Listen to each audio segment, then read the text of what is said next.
তিনটা কারণে সবচেয়ে বেশি একটা সংসারে অশান্তি হয়ে থাকে। এই তিনটা জিনিস যদি কোনো সংসার থেকে বিদায় নেয়, এই তিনটা জিনিসকে যদি কোনো ফ্যামিলি অ্যাভয়েড করে চলতে পারে, যদি কোনো নারী তার নিজের লাইফে তিনটা বিষয়কে অ্যাপ্লাই করতে পারে, তাহলে ওই সংসারটা সুন্দর হবে, ওই সংসারটা জান্নাতি সংসার হবে। এবং এই তিন কারণে একটা সংসারের সব থেকে বেশি অশান্তি তৈরি হয়। নাম্বার ওয়ান, যে কারণে একটা সংসার আস্তে আস্তে নষ্ট হয়ে যায়, একটা সংসারে অশান্তি শুরু হয়, সেটা হচ্ছে স্বামীর কথা না শোনা। যে সংসারে একজন স্ত্রী তার স্বামীর কথা শুনে না, সে সংসারে আস্তে আস্তে অশান্তি তৈরি হয়ে যায়, সে সংসারে আর কোনো সুখ থাকে না। কারণ প্রত্যেকটা স্বামী চায় আমার স্ত্রী, আমি তাকে বিয়ে করে নিয়ে এসেছি, আমি তাকে আমার ঘরে বউ করে নিয়ে এসেছি, আমি তাকে আমার সাথে 3 বেলা খাবার খাওয়াচ্ছি, আমার সর্বোচ্চটুকু দিয়ে তাকে প্রোটেক্ট করছি, সে আমার কথা মতো না চললে সে চলবে কার কথা মতো।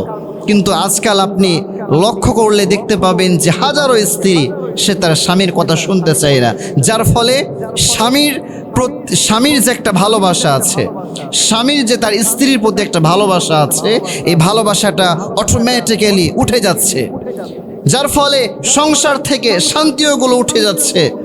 এজন্য বলবো, যদি আপনি আপনার সংসারে সুখ আনতে চান, প্রত্যেকটা স্ত্রীকে বলবো আপনার স্বামীর কথাগুলো শুনবেন। আপনার স্বামী কি বলছে, আপনার স্বামী যদি আপনাকে নাজায়েজ কোনো কথা না বলে, তাহলে আপনার স্বামীর প্রত্যেকটা কথা শোনা আপনার উপর ফরজ।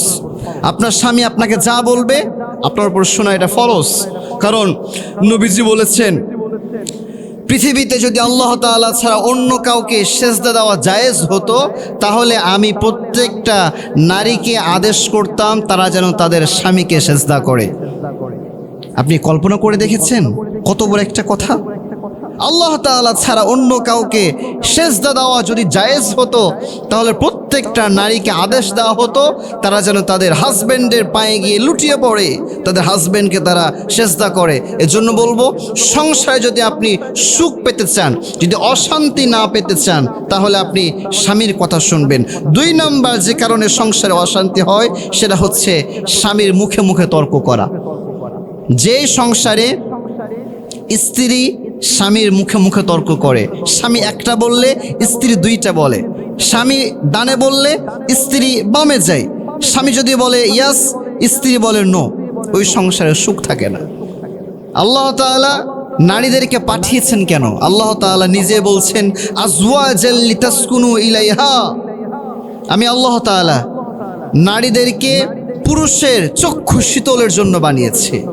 আমি আল্লাহ তাআলা স্ত্রীদেরকে তার স্বামীর চক্ষুটা প্রশান্তিময় করে দেওয়ার জন্য বানিয়েছি। বাট ওই স্ত্রী যদি স্বামীর প্রশান্তি না দিয়ে স্বামীকে অশান্তি দেয়, ঝামেলা আছে না নাই? এজন্য বলবো, সংসারে অশান্তি হওয়ার 2 নাম্বার কারণ হচ্ছে স্বামীর মুখে মুখে তর্ক করা। খবরদার, স্বামীর মুখে মুখে তর্ক করবেন না। যদি আপনি স্বামীর মুখে মুখে তর্ক না করে স্বামী যা বলছে ওটা শুনেন, স্বামীর কথা মতো চলেন, দেখবেন সংসারটা হবে জান্নাতি সংসার।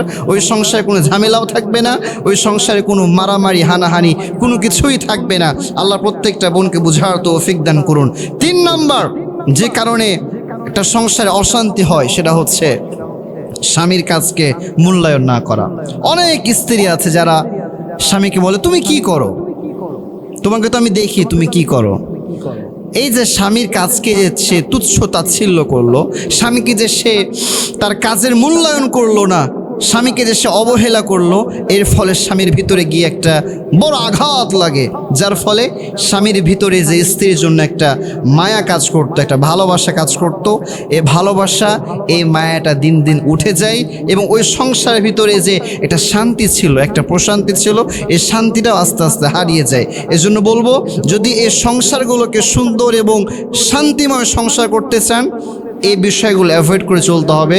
খবরদার, যারা বোনেরা শুনবেন তাদেরকে বলবো, স্বামীর কথা শুনবেন, স্বামীর মুখে মুখে তর্ক করবেন না। এবং স্বামী আপনার যে কাজটাই করে না কেন, যে কাজটাতেই আপনার স্বামী নিযুক্ত থাকুক না কেন, যেই পেশাটাই আপনার স্বামীর হোক না কেন, সেটাকে আপনার সম্মান করা এবং সেই কাজে আপনার সাহায্য করা। আল্লাহ তাআলা প্রত্যেকটা স্ত্রীকে কথাগুলো বুঝার তৌফিক দান করুন। আমিন।